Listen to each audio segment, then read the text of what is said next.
دا یوه ډیره مهمه او ضروري مسله ده. د استنجا په باره کې تاسې ځان په پوه کړئ.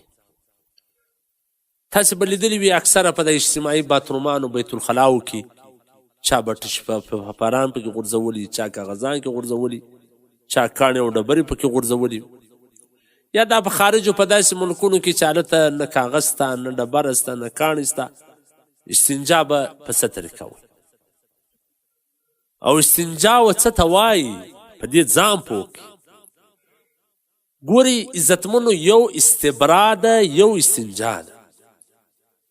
استبرا و دې ته وایي چې تا بولې وکړې او دغه څاڅکي کترې ته ختم کړې. دا چې په هره طریقه سره ختموي، که پر هغه ځای ناست یې فرض وڅنډې یا ګوته پر تېروې یا داسې نه دی پر رګ یې داسې څوک ګوته راتېره کړي دغه څاڅکي ختم کړي، یا په کاغذ ختموي یا په ډبره په کاڼې ختموي.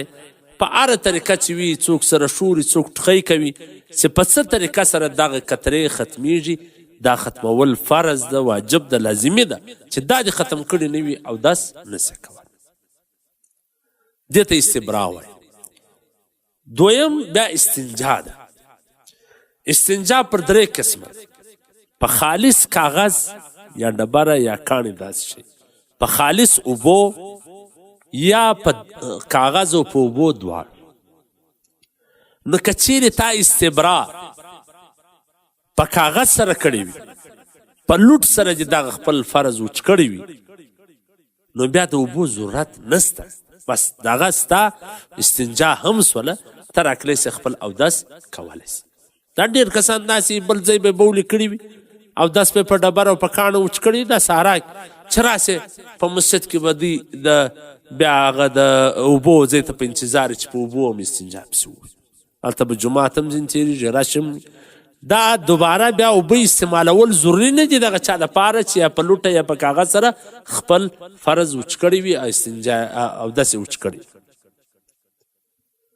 ځینې کسان یې مخصن به داسې اودس یې وچ کړی وي، بول یې کړی وي، سهار بیا استنجا وایي، د دې هېڅ ضرورت نشته. دویم دا دی یو چا استبرا کړې ده په لاس سره یا پر رګ یې ګوته راچر کړې وي یا ټوخی کړې وي، پر هغه ځای ناست وي، نو د دې دپاره بیا اوبه لازمي دي. کاغذ نه لري، په بار ملک دی، خارج کې دی، هلته ټش پیپر نسته، هلته ډبره نسته، هلته کاڼې نسته، بس بیا صرف په اوبو باندې پرېوه، دا ستا استنجا سوه. او که په کم ځای کې کاغذ، کاڼې، ډبره دا هم پیدا کېدلی سي او هلته په باتروم کې ته نه غورځوې، هلته مرداري نه په جوړوې، هغه باتروم نه په بندوې، د ډېر د دغه خلکو د وجې څه بند، نو بیا ته دواړه استعمال که، اوبه هم استعمال که پسې، دا افضله طریقه ده، لازمي نه ده. علامه مفتي خالد سیف الله رحماني صاحب په کتاب الفتاوا جلد نمبر 2 صفحه نمبر 8 تفصیلي بحث پر دې باندې کړی.